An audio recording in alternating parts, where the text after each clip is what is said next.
Bom dia, boa tarde ou boa noite, sejam bem-vindos a mais um vídeo do canal. Eu sou Cleiton Moura e eu acho que pelo casaco vocês deduzem do que eu vou falar, né? Em comemoração ao Dia do Orgulho, vamos falar um pouco de qual é a origem do preconceito, né? Ou como foi que os povos antigos lidavam com essas questões. Vamos lá. Bem, vamos começar. O seguinte. Primeiramente, eu vou deixar a parte do preconceito já por último, né? Essa parte eu vou começar logo do seguinte. Como é que os povos antigos lidavam com a sexualidade, né? Com a sigla imensa, né? Que hoje tá, né? LGBTQIAPN+. Colocaram 2, não foi esses dias? Não. No meio ainda não tem não, né? Pronto. Então... 2 é a sigla americana. é verdade, tem diferença agora, ainda tem essa. Mas vamos lá. Como é que os povos lidavam com isso? Depende. A gente tem vários registros, aí alguns arqueólogos ou alguns sociólogos vão contra aquele preceito, vão contra aquela interpretação, dizem que está errado, que está equivocado. Se vocês pesquisarem, vocês vão achar artigos que falam a favor, tem artigos que falam contra, mas a verdade seja dita, né, minha gente? Quando os europeus começaram a conquistar alguns lugares, eles destruíram muitas coisas, eles destruíram registros, eles obrigaram os povos a seguir seus conceitos, converteram as ideias, trocaram, enfim, fizeram muitas coisas. A gente tem vários exemplos disso, por exemplo, que os espanhóis fizeram com os astecas e tocaram fogo no que depois foi construído os códices, né? Mas os registros lá. Com os maias também não foi diferente. Com os incas eles não fizeram isso porque os incas tinham os quipos, né, que registravam e pouquíssimos sabiam ler, então não tinha muito isso. Mas eles trocaram oralmente também boas coisas, boas interpretações a respeito daquilo. E aí fica muito difícil saber até onde foi mexido, até onde é história de verdade. E por isso existe muita indagação a respeito disso. Mas eu vou tentar trazer aqui os questionamentos e as possíveis interpretações, pelo menos de alguns que eu conheço. Vamos começar com Europa, que é o comum, tá? Na Europa a gente tinha algumas coisas a respeito. Por exemplo, vamos começar pelos eslavos, que são mais recentes, né? Só que os eslavos, ali século VI depois de Cristo, eles vieram de uma mistura entre um pouco dos escandinavos, né, ali os nórdicos, eles têm um pouco celta também, dizem que tinha um povo próprio ali também que só foi convertido, aí a gente fala do povo russo, inclusive tipo, o povo russo é o que é século VI, mas antes tinha outro povo lá. Enfim, de uma forma ou de outra, os contos ainda registrados não se reporta nada a respeito de sexualidade, homossexualidade ou nada desse tipo. As divindades deles não trazem cunho sexual, pelo menos não registrados, e não que eu tenha visto até então. Nenhum conto ligado a isso, o que dá a entender que eles não se importavam com essa parte de sexualidade. Porque veja só, vamos parar a pensar. Normalmente aqueles povos antigos eles eram baseados em quê? Num culto, em alguma religião. Ela própria já servia de parâmetro para inibir alguma coisa. Se não tem nas regras deles, significa que para eles é algo natural. Glória a Deus, aleluia. E dessa mesma forma era tratada para os celtas. Só que os celtas têm algumas passagens a respeito de homossexualidade. Na verdade, bissexualidade. Tem um conto aqui no canal que, eita, mas aí eu vou entregar o plot do vídeo. Vai lá e assiste. Mas vai lá e assiste, enfim. Tem um conto que fala sobre bissexualidade, né? E enfim. E os celtas tratam com uma supernaturalidade, né? E pra mim, qualquer cultura que tenha um deus do sexo, pra mim, ele não pode ser heterossexual. Ele não pode ser heterossexual. Ele ou ela não pode ser heterossexual. Por causa disso, né, Baco ou Dionísio, ele normalmente é interpretado como pansexual, realmente, né? Os romanos, por exemplo, eles também tinham uma cultura de que um homem é que inicia outro homem na vida sexual e assim ele pode fazer sexo com uma mulher ou casar, coisa do tipo. E existem alguns que são reportados assumidamente gays, né? Tipo Alexandre o Grande, enfim, outros. Para os nórdicos também não tem muito registro a respeito disso, mas a gente tem uma divindade, que no caso é Loki, que esse a gente pode entender como pansexual. Não só ele era transmorfo, ele poderia ser fluido entre os gêneros nesse caso, apesar dele nunca ter tido um parceiro homem, ele teve um parceiro cavalo. Só que ele era uma égua, antes que você reclame. Ele se transforma numa égua para seduzir um cavalo, num conto específico, que depois eu conto aqui no canal. E aí ele engravida, demonstrando que ele não só assume a aparência como alguma coisa ilusória, mas também ele, por inteiro, até por dentro, ele vai para o outro gênero, né? Então aí a gente pode considerá-lo como trans, como pan, como gender fluid, como assim, né? Vamos lá, ele tá ali, ele é hétero, basicamente não, né? Porque ele pode assumir várias personas, inclusive animais, né? Então tem essa representação. Pelo que eu pesquisei, existe um termo chamado Flutflugel, acho que é Flutflug, acho que é isso, que é homem que não gosta da genitália feminina, e Flumfluga, que é mulher que não gosta da genitália masculina. Só que isso era meio que mal visto e pelos relatos falam que esse termo ele tem uma origem de uma época que os escandinavos já estavam submetidos à era cristã, né? Então aí pode ter tido alteração, tá? Agora saindo um pouco... e para os gregos também, como eu falei, né? Dionísio era super comum, né? Então não era... Existem várias passagens e várias coisas que dão a entender que são gays ou alguma coisa desse tipo. Existem uns heróis, por exemplo, Cuchulainn. Se você for ler as histórias dele, esse não é grego, tá? Esse é celta. Cuchulainn, se você for ler sobre ele, você vai ver que ele demonstra muito mais intimidade com os homens, enquanto com as mulheres é um negócio mais um acordo social, né? Vamos dizer assim. E inclusive hoje estão questionando e estão considerando ele bi, porque, enfim, tinha um Ferdinand, que era um amigo dele, assim, íntimo, que na história contra a Maeve, ele batalha contra ele, porque Maeve faz uma palhaçada. Tem que contar essa história que é muito boa, e essa Maeve não vale nada. Ela é considerada a deusa da guerra, uma das deusas da guerra, mas na realidade ela foi uma rainha. Enfim, mas ele, Cuchulainn, maravilhoso, amo. Pra mim, ele LGBT facilmente, assim, ó, eu já aceitei sempre isso, pra mim não tem o que discutir. E... a gente também pode falar finho, belo também, ele também pode ser considerado, pushly, dependendo de como você considera, ele também pode ser gay ou bi, porque por mais que ele faça de tudo por Rhiannon, no primeiro momento que ele tem a oportunidade, ele despreza ela miseravelmente, então assim, enfim, né, como se fosse uma coisa só por aparência. Mas de toda forma, a gente na Ásia, alguns reportes, por exemplo, a gente sabe que no Japão tem alguns problemas a respeito disso, né? Mas na mitologia deles, o único relato que fica muito próximo, de fato, a você considerar que era gay e ele sofria uma opressão por causa disso, é Yamato. Yamato, ele é um menino de 14 anos, se não me engano, que ele matou o irmão numa briga de disputa de força. E aí o pai dele odeia ele por causa disso. Só que ele é descendente lá de Amaterasu e eles querem unificar o Japão. Aí o pai dele manda ele conquistar vários territórios. Esse menino era casado com uma mulher e ele tratava super mal a esposa dele. E ela seguia todas as obrigações que ela tinha na época, né? Ela seguia as obrigações e ele tratava super mal ela. Existem alguns trocadilhos que ele tem uma aparência feminina. Tem alguns momentos que ele fica só com alguns homens. Ele se veste de mulher para seduzir os homens, que aí também não tem muito problema, mas não demonstra problema, né, no caso da lenda. Mas depois ele vai ficar com o menino, ele fica com esse menino e fica só esse menino seduzindo esse menino, mas ele já como menino, sabe? Não tô falando seduzindo sexualmente porque não fica claro, mas desenvolve uma amizade repentina com esse menino pra conseguir esse menino, sabe? Vencer esse menino. Então assim, dá muito a entender que ele é gay, casou por obrigação, sabe? E ele sentia uma opressão, mesmo que não clara, mas velada, vamos dizer assim, né? Então tá. Tá. E aí, não é muito bacana, né?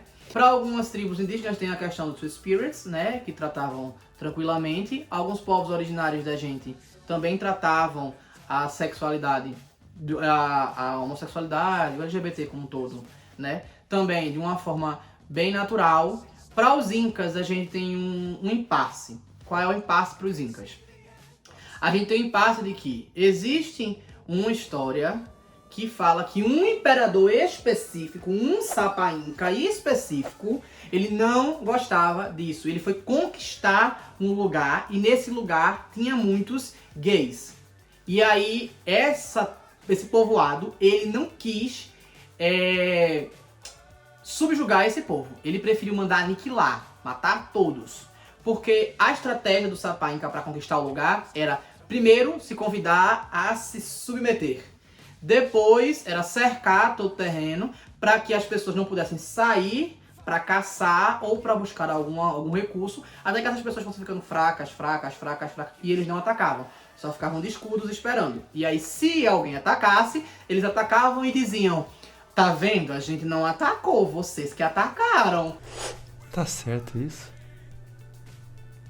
Bonzinhos, né, ô rapaz?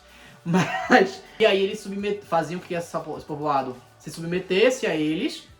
E assim, as leis dos incas seriam as leis desse povo. Nesse caso, num lugar onde tinha muitos gays, né? No lugar... Era comum ter gay nesse lugar. Ele simplesmente mandou matar tudo. Sabe? Matar todos que ele visse, tipo... Se relata que tinham casais gays. E aí ele manda matar todos os casais gays pra limpar esse povo antes de submetê-lo ao jugo de Inti. É um absurdo. Mas ele faz isso. Mas, teoricamente, pelos relatos, é o único Sapa Inca. Existe outra coisa que também foi... na mitologia em si, dos Incas. Fala de um povo que veio antes de nós, antes da espécie humana que a gente conhece, né? E essa espécie humana só tinham homens, eles eram muito grandes, eles não conseguiam copular com as mulheres. E aí por causa disso eles começaram a copular entre eles. E Inti não, nesse caso Viracocha, puniu eles e destruiu todos eles. Só que nesse conto existe uma briga de que dizem: ah, isso aqui foi depois da cristianização, essa alteração, isso não existia antes, ah não, mas isso veio de antes. Fica muito estranho de aceitar que não foi antes da cristianização, porque, como eu falei, dos registros que tem sobre os contos, o único, e registros também históricos, os únicos que temos que fala sobre ser contra a homossexualidade é de um único Sapa Inca. Então é muito estranho que os anteriores também, de alguma forma, sabe? Inclusive o filho da Sapa Inca meio que não se importa pra isso. Os astecas. O que falar de um povo que fazia orgia em praça pública? Meu Deus! Jesus! Né? Vocês acham mesmo que tinha alguma problemática? A problemática para eles, na realidade, era se você não fosse um guerreiro forte o suficiente. E aí eles tinham tratado, de acordo com os frades que vinham pra cá, pra cá não, né? Pro México, dizia que tinha um trocadilho machista de falar para os homens: ih, tá feito mulherzinha, não sei o que, mas não era pela sexualidade deles.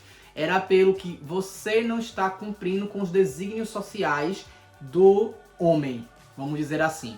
Mas eles tinham não só a orgia em praça pública em um dos festivais que eu até fiz vídeo aqui no canal, que era em homenagem a Xatiptli, que é considerado um deus dos prazeres, por isso ele também não é considerado hétero. Algumas pessoas estribucham com isso, mas enfim, ele também não é considerado hétero. Como também alguns rituais que só homens iam. E nesse lugar eles se reclusiam numa caverna. E aí, pra tentar alcançar o lado espiritual, o xamanismo, aquele negócio todo, eles bebiam, usavam drogas pra poder elevar os pensamentos e faziam sexo como troca de energia pra obter alguma visão. Pra obter alguma visão. Aham, sei. E aí também tem os relatos desses frades que só quem iam eram homens. E eles se drogavam, bebiam demais. Quando eles voltavam, eles estavam muito brutos e às vezes até batiam nas mulheres quando elas vinham reclamar ou alguma coisa desse tipo. Então, se rolava sexo e só tinha homem, deixa eu contar uma coisa, não é hétero, né? Não é hétero. Também tem essa relação, então, teoricamente, os astecas meio que não ligavam pra isso. E assim, a considerar pelos registros históricos que eles saíram de 1 punhado para 1 milhão de pessoas em questão de 100 anos, esse povo procriava demais, né? Então, quem tá se preocupando? qual era a sexualidade da pessoa, se a quantidade de meninos nascendo era imensa. Né? E fora que fazer sacrifício, entre outras coisas, né? Enfim. Deixa eu finalizar, porque já tá ficando grande, com os egípcios, para ter um representante da África. Eu fiquei devendo da Polinésia, mas na Polinésia, até hoje eu não vi nenhum registro sobre preconceito do que eu li dos registros lá, do cara lá que fez. Toda vez que eu aquele homem que ele fez, eu não vi nenhum registro sobre homofobia, nem vi registros sobre alguém ser gay declaradamente. Era como se fosse uma coisa que tá lá e ninguém nem se porta em falar alguma coisa. Então, ali eu não sei muito bem como é que relatam ali. Não sei se tem descobertas recentes, mas enfim. Na África, eu vou contar dos egípcios, porque o vídeo já tá grande, né? Então vamos lá pro egípcio. No egípcio tem o seguinte. Também existem brigas, porque já se mostrou que existem desenhos que são 2 homens. Já se fala sobre homens que tinham uma classe importante e que namoravam outros. Existem alguns registros históricos, enfim, a respeito disso. Mas não se fala como é que a sociedade lidava com isso necessariamente. Existe gente que fala que tá tudo bem, tem gente que diz que era legal, tem gente que diz que, enfim. Existem muitas contradições a respeito disso. Falam que tem um conto que Horus faz sexo com o tio dele, Seth, né, para poder coletar o sêmen de Seth, para ser usado por Isis, a mãe dele, para uma poção, para fazer ele ficar mais forte, né? Então, ele não só faz sexo com Seth, como também ele é o passivo, então também aparentemente não tinha nenhum demérito a respeito nem da posição sexual, nem da sexualidade em si, visto que é uma divindade bastante cultuada, né? Então, aparentemente, por mais que talvez alguém reclamasse coisa do tipo, não tinha um negócio de vou matar porque você é gay, nem nada. Como vocês puderam observar, boa parte dos lugares que eu falei, olha que eu falei um monte de lugar, tem bem mais pra falar, como eu falei, não dei muitos detalhes pra outros lugares, mas tem mais outros vários lugares. A maioria dos lugares ou cagavam e andavam, tipo, estavam um pouco se importando da sua sexualidade, ou respeitavam, ou tinham alguma divindade para representar alguma coisa. Enfim, de toda forma, de onde foi que veio então o preconceito? Da Igreja Católica. É basicamente isso. Na realidade, quando Roma estava caindo, né, o Império Romano estava perdendo força, ele usou a única força que ele tinha, que era o cristianismo, e criou o Vaticano, jogou toda a riqueza lá e sobreviveu através do Vaticano. Para ele poder ter controle europeu, ele usou o cristianismo para manipular algumas pessoas, né? Isso aí é problemático eu falar isso, mas é real, né? A ideia do cristianismo é diferente do que a igreja em si, naquela época, representou. Não tô dizendo que continua assim, mas que naquela época representou. Então, o que foi que eles fizeram? Eles oprimiram ao máximo, a ponto que teve a perseguição a todos aqueles que não eram cristãos, a conversão aquela questão de novos cristãos, enfim, aquele negócio todo. E aí surgiram as Guerras Santas, para você poder conquistar, aumentar o território do Vaticano, o controle da igreja, aquele negócio todo. Reis e imperadores se converteram ao cristianismo e foram fazendo ali. E aí, o que era uma ameaça para o Império Crescente? A falta de mão de obra. Então, se eu não tenho criança nascendo, eu não vou ter como estar fazendo guerra sempre. Então, por causa disso, o que acontece? Eu digo que é proibido, que é contra a lei, que Deus não quer, fazer sexo entre pessoas do mesmo sexo, né? Então não pode.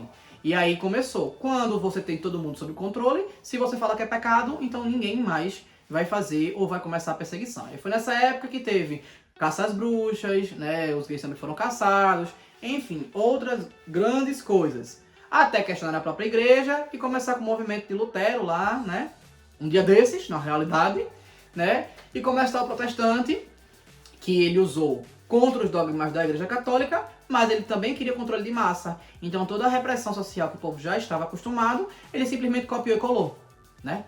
E aí, se computando na época, Ctrl+C, Ctrl+V, né? E aí ele manteve, e aí mediante essas crenças foi espalhado isso pelo mundo, como a gente sabe, o europeu dominou, aniquilou muitos povos por aí e foi impondo sua cultura em cima e acabou ficando dessa forma.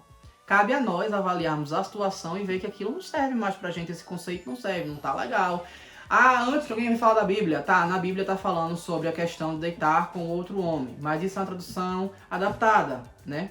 E não me venham falar que a Bíblia não tem nenhum, que não sei o que nenhum homem mexeu, não. Porque nenhuma língua é literalmente a tradução de outra. Então mesmo que seja um grupo, como a Bíblia tem muita metáfora, vai ter que ter uma interpretação de um grupo para poder fazer a tradução, para poder colocar. Então a não ser que você leia em hebraico antigo, aí a gente pode conversar. Mas se não, essa justificativa não cola, tá bom?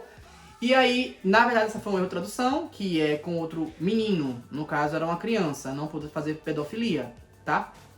E, enfim, é isso. O vídeo já ficou longo. Eu espero que tenham gostado. Então, curtam, comentem, compartilhem, se inscrevam no canal. Se você não sabe comentar, viva o orgulho, né? Eu acho que tá bom essa frase. Valeu!